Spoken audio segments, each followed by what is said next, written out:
HSC ২৭ ব্যাচের শিক্ষার্থীরা, তোমাদের হাতে কিন্তু বেশি সময় নেই। দেখতে দেখতে তোমাদের ফার্স্ট ইয়ার শেষ, সেকেন্ড ইয়ার সামনে চলে আসছে। এখন সেকেন্ড ইয়ারের শুরুতেই তোমাদের অনেকগুলো চ্যালেঞ্জের মুখোমুখি হতে হবে। এখানে তোমাদের প্রি টেস্ট আছে, টেস্ট আছে, তারপরে এইচএসসি আছে। কিন্তু তোমার সিলেবাস কি সম্পূর্ণ শেষ হয়েছে? আমার মনে হয় নাই। কারণ হচ্ছে তোমাদের অনেক স্টুডেন্ট আছো যাদের এখনো প্রথম পত্র শেষ হয় নাই, দ্বিতীয় পত্র ভালোভাবে শেষ হয় নাই। কিন্তু তোমার কিন্তু টেস্ট পরীক্ষায় এইচএসসিতে প্রথম পত্র দ্বিতীয় পত্র উভয় পত্রেই কি করতে হবে, ফোকাস করা লাগবে। অনেকে আছে যারা প্রথম পত্র তো শেষ হয় নাই, এখন দ্বিতীয় পত্র তারা ভালোভাবে বুঝবে না। তোমাদের দ্বিতীয় পত্র বুঝতে হলে প্রথম পত্রের যে বেসিক আছে ওটা ক্লিয়ার থাকা লাগবে। এবং অনেক স্টুডেন্ট আছে যাদের হচ্ছে দেখবা দিন শেষে প্রথম পত্র হবে না, দ্বিতীয় পত্র হবে না। এখন তোমাদের এখন থেকেই একটু বেশি সিরিয়াস হতে হবে, কারণ সময় কিন্তু শেষ। এখন আমাদের নিজেদের এইচএসসির জন্য প্রিপেয়ার করতে হবে, অ্যাডমিশনের জন্য প্রিপেয়ার করা লাগবে। কারণ হচ্ছে এইচএসসি শেষ হলেই অ্যাডমিশন, দেখতে দেখতেই সময় চলে আসবে। এখন তোমরা কি করতে পারো, তোমাদের জন্য কয়েকটি উপদেশ। ফার্স্ট অফ অল, তোমরা নিজের বেসিকটা ক্লিয়ার রাখবা। বেসিকটাকে একদম শুরু থেকে পড়বা। এটা বিশেষ করে আমি কয়েকটা সাবজেক্টের কথা বলি, বেসিক কোনগুলো লাগবে। Bangla first, Bangla second. First অল্প পড়লে হবে, কিন্তু Bangla second. English first, English second. English ফার্স্টের হচ্ছে তোমার ওয়ার্ড মিনিংগুলো, কবিতাগুলো। আর ইংলিশ সেকেন্ডের গ্রামারগুলো, এগুলো তোমার মাস্ট জানা লাগবে। আরেকটা হচ্ছে আইসিটি, কারণ আইসিটিতে তোমরা ফেল করো বেশি, সবচেয়ে বেশি ফেল আসে আইসিটিতে। আর এইচএসসিতে ভালো রেজাল্টের জন্য গ্রুপ সাবজেক্টের জন্য বেশি ফোকাস করবা, ইকোনমিক্সে, লজিকে।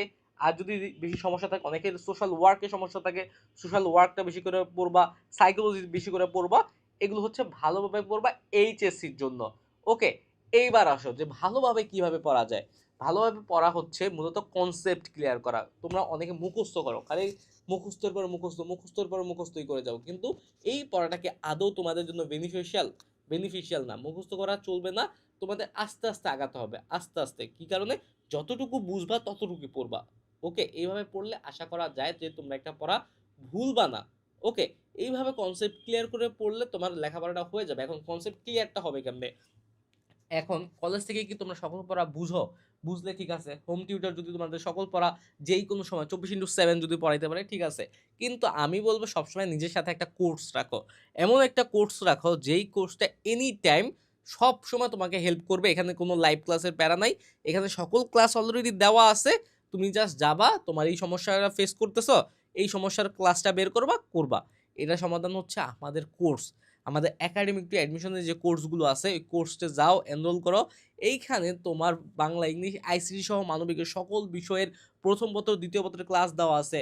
225টিরও বেশি দাগানো বই দেওয়া আছে। মানে কি, তোমার যেই হাইলাইট করে অংশ দাগায় পড়ো না, ওইভাবে আমরা দাগানো বই দিয়ে দিছি মানবিকের, বাংলা, ইংলিশ, আইসিটি সহ মানবিকের সকল বিষয়ের। তার পাশাপাশি এক্সাম দেওয়ার সুব্যবস্থা আছে, 120টিরও বেশি এক্সাম দেওয়া আছে।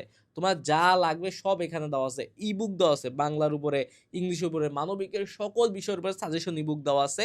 তার পাশাপাশি যারা চাচ্ছ কলেজ লাইফ থেকে অ্যাডমিশনের প্রিপারেশন নেওয়ার, তোমাদের জন্য অ্যাডমিশন ক্লাসও দেওয়া আছে। সুতরাং কিসের এত প্যারা?